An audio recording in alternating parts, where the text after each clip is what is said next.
Ustaz takut tidak punya kenang-kenangan, jadi makanya Ustaz videokan ya.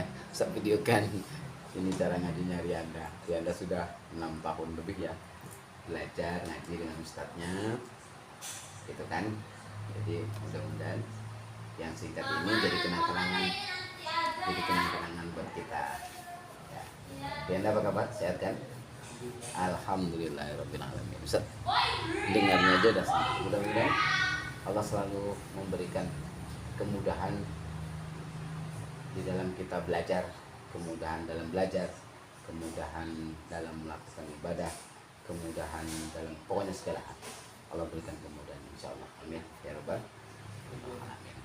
Gitu ya. Jadi ini namanya Rianda. Muhammad Rianda Saputra. Itu dia kayaknya kalau ngaji itu. Sama. Tiga beradik. Sama aja. Orangnya mulutmu ganteng enggak orangnya? Hah? Ganteng enggak orangnya? Tuh. Jadi ngajinya santai, ya, tapi mudah-mudahan apa yang saya sampaikan itu masuk di dalam hati mereka. Insya Allah amin ya rabbal alamin. Tinggal ngamalin aja ya. Kalau Anda kan udah mulai ini nih, ya tinggal pembiasaan. Tapi ngomong-ngomong, sudah dimulai belum? Belum. Pembiasaannya belum dimulai. Dibaca setiap hari minimal 1 lembar atau 2 lembar itu minimal. Jadi apa yang Ustaz sampaikan atau apa yang kita pelajari dalam pertemuan di majelis-majelis seperti ini, itu nanti akan masuk ke dalam hatimu, nyampe itu ke hati ya. Jadi bertambahnya ilmu itu bukan karena terlalu banyak belajarnya, bukan. Bertambahnya ilmu itu, bertambahnya kepahaman itu karena ilmu yang didapat yang sedikit lalu diamalkan. Kalau Rianda mengamalkan sedikit pasti akan lama-lama menjadi banyak. Tapi kalau belajar tapi nggak pernah diamalin, nggak pernah diamalkan, ya nggak ada, ya hilang lah. Ilmu itu lama-lama hilang. Tengok tuh, banyak kan dulu orang punya kenang-kenangan. Saya dulu waktu masih kecil juara baca Al-Quran. Tapi begitu gede nggak pernah dibaca lagi Al-Quran. Akhirnya apa? Begitu melihat Al-Quran, baca, belepotan tuh. Kenapa? Tahu nggak kenapa? Karena cuma jadikan kenangan saja. Kepandaian, kepiawaiannya hanya jadikan sebagai kenangan saja. Hanya jadi cerita di masa lalu. Tapi setelah itu nggak pernah. Bayangkan Al-Quran mulai dari akad nikah, itu pun ketepatan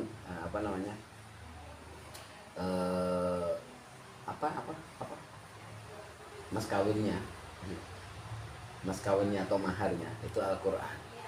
Mungkin kalau mas kawin atau maharnya bukan Al-Quran, mungkin nggak pernah nyentuh Al-Quran. Sedangkan itu saja Al-Qurannya nggak pernah dibaca. Udah gitu cerita tuh sama orang-orang, kalau dulu saya waktu kecil baca Al-Quran tuh hebat, kalau nggak ngaji pokoknya kena pukul, disiplin pokoknya harus baca Al-Quran. Tapi kenapa sudah gede, sudah dewasa justru tidak baca Al-Quran? Harusnya pendidikan di masa lalu, di masa kecil itu dibiasakan gitu ya. Masa kecilnya itu belajar, kalau udah gede itu masa prakteknya lagi gitu. Jadi bukan Al-Quran itu ditinggalkan. Nah karena itulah Ustaz itu tidak bosan-bosannya kepada Rianda dari sejak sekarang. Dari sejak sekarang ini Rianda sudah mulai membiasakan membaca Al-Quran di luar dari kegiatan kita ini. Jadi dibiasakan terus. Maka nanti insya Allah lama-lama akan terbiasa. Tapi kalau enggak dibiasakan gimana menjadi terbiasa? Gitu loh. Nunggu ikhlas, nunggu mau, nunggu mood, mana bisa? Ya kalau kita mati dalam keadaan moodnya bagus. Kalau pas moodnya nggak bagus misalkan, kan jadi something wrong kan? Jadi masalah kan? Iya.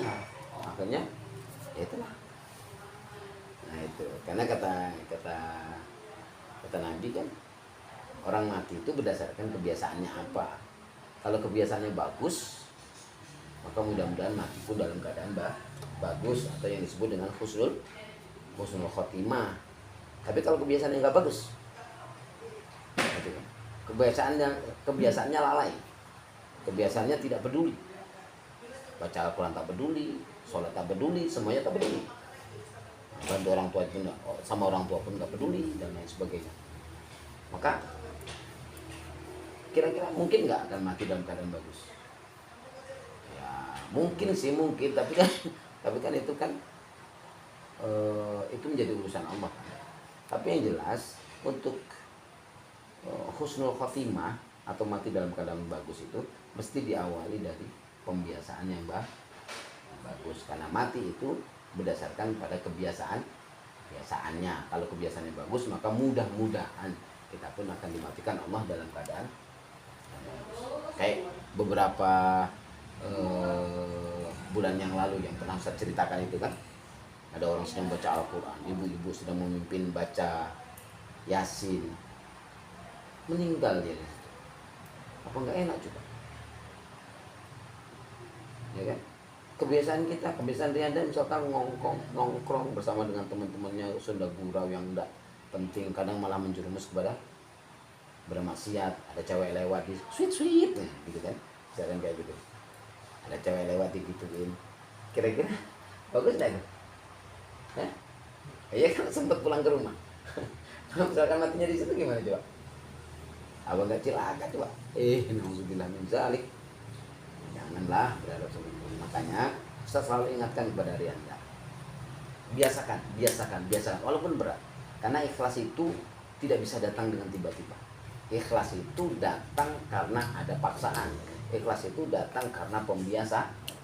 Tanpa ada paksaan, tanpa ada pembiasaan. Dulu mungkin Rianda tidak seperti ini. Kalau ngaji maunya uring-uringan dulu, dibentak-bentak dulu sama mama papa, ya kan? Tapi sekarang sudah mulai, alhamdulillah, setiap ustadznya datang, Rianda sudah tahu, oh saya waktunya ngaji dulu. Itu kan alhamdulillah, perkembangan yang cukup bagus. Tapi kenapa bisa begini? Karena dari awal sudah dipaksa gitu, ya kan? Ngerti ya? Oke, baiklah kalau gitu kita mulai saja kegiatan kita mulai ya. Tapi ini rahasia, nanti nggak boleh tahu, hanya kita berdua yang tahu tuh. Kayaknya anak soleh belajar tuh kayak gitu. Oke, bye bye.